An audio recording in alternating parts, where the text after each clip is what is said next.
तो एक बार फिर से आप सभी का स्वागत है मेरे YouTube चैनल B2R लाइफ में। आशा करता हूँ हमेशा की तरह आप सब बिल्कुल ठीक होंगे। तो आज वीडियो शुरू करने से पहले एक छोटी सी रिक्वेस्ट है कि एक्चुअली होता क्या है कि मेरे वीडियोस पे व्यूअर्स तो होते हैं पर उतने सब्सक्राइबर नहीं हो पाते हैं। लोग वीडियोस देखते हैं मेरे और वो वापस चले जाते हैं पर सब्सक्राइब नहीं करते। तो रिक्वेस्ट है कि अगर वीडियो को अच्छी लगती है आपको तो सब्सक्राइब बटन को ज़रूर दबाएं। तो चलिए आज की वीडियो में बात करते हैं।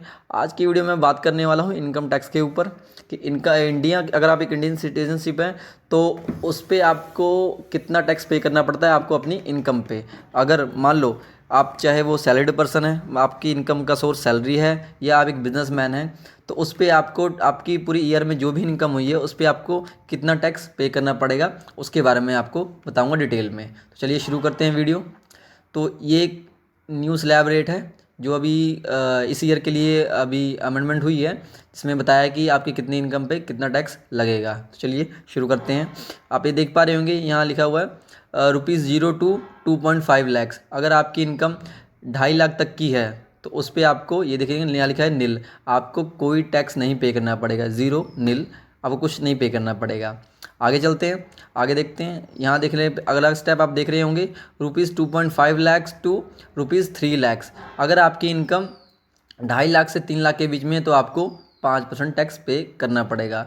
उसके आगे देखते हैं 3 लाख से 5 लाख के बीच में है फिर भी आपको 5% टैक्स पे करना पड़ेगा। अब मैं इसमें डिफरेंस समझाता हूँ। यहाँ डायरेक्ट क्यों नहीं लिखा गया कि 2.5 लाख to 5 लाख, ठीक है। अब होता क्या है कि अगर आपकी इनकम 2.5 लाख से 3 लाख के बीच में तो आपको 5% टैक्स लगता है। उसके बाद बात कर लेते हैं 3 लाख से 5 लाख के बीच में भी 5% क्यों दिखा रहा है। अब होता क्या है कि अगर आपकी इनकम 5 लाख जा रही है, ठीक है, 5 लाख इनकम जा रही है तो आपको टैक्स स्लैब के हिसाब से आपको टैक्स पड़ जाता है पूरे 12,500 का, ठीक है, 5% के हिसाब से। आप कैलकुलेशन करके देना, 2.5 लाख से आप 5 लाख के बीच में डिफरेंस निकालें, ठीक है। मैं कैलकुलेटर के थ्रू आपको समझाता हूँ। मान लो आपकी इनकम है 5 लाख, ठीक है, ठीक है, और आपको टैक्स फ्री है 2.5 लाख तक का। तो यहाँ माइनस करता हूँ मैं 2.5 लाख, ठीक है। ये बची हुई अमाउंट कितनी हो गई 2.5 लाख। अब इस पर 5% के हिसाब से यहाँ लिखा है उस पर टैक्स देखते हैं कितना लगता है, ठीक है। अब ये हम करते हैं इंटू 5/100। ये देखिए आपका टैक्स बन रहा है 5% के हिसाब से 12,500। पर एक्चुअली एक सेक्शन है यहाँ आप देख पा रहे होंगे, tax rebate under section 87A is available.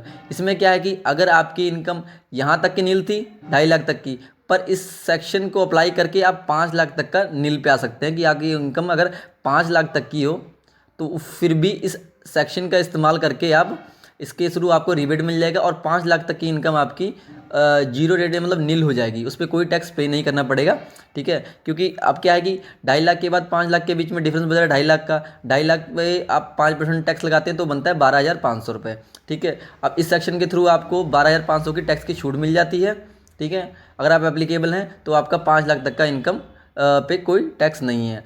उसकी आगे बात कर लेते हैं। अगर आपकी इनकम 5 लाख से 7.5 लाख के बीच में है तो आपको पूरे 10% पे करने होंगे, ठीक है। आगे बात करते हैं, अगर आपकी इनकम 7.5 लाख से 10 लाख के बीच में है तो आपको 15% टैक्स पे करना पड़ेगा। उसके आगे बात करते हैं कि अगर आपकी इनकम 10 लाख से 12.5 लाख के बीच में है तो आपको फ्लैट 20% आपको टैक्स पे करना पड़ेगा। उसके आगे देखते हैं, अगर आपकी इनकम 12.5 लाख से 15 लाख के बीच में है तो 25% आपको टैक्स पे करना पड़ेगा। उसके बाद लास्ट क्या है कि अगर आपकी इनकम 15 लाख से ऊपर जितनी भी होगी उस पर सीधा सीधा आपको 30% टैक्स पे करना पड़ेगा। ये इनकम टैक्स का नवा स्लैब रेट आया, टैक्स रेट आया है जो कि अमेंडमेंट होने के बाद इस ईयर लागू किया गया है। तो बस आज की वीडियो में इतना ही था। इस वीडियो का इम्पोर्टेंट ये था कि आप तक का मैं ये जानकारी दे पाऊँ कि अगर आप सैलरीड या बिजनेसमैन हैं आपको ये नॉलेज होनी चाहिए कि आपकी कितनी इनकम पे कितना टैक्स लगेगा। तो वीडियो देखने के लिए धन्यवाद। अगर आपको वीडियो अच्छी लगती है तो लाइक शेयर सब्सक्राइब ज़रूर करें। तो एक बार फिर से आप सभी का स्वागत है।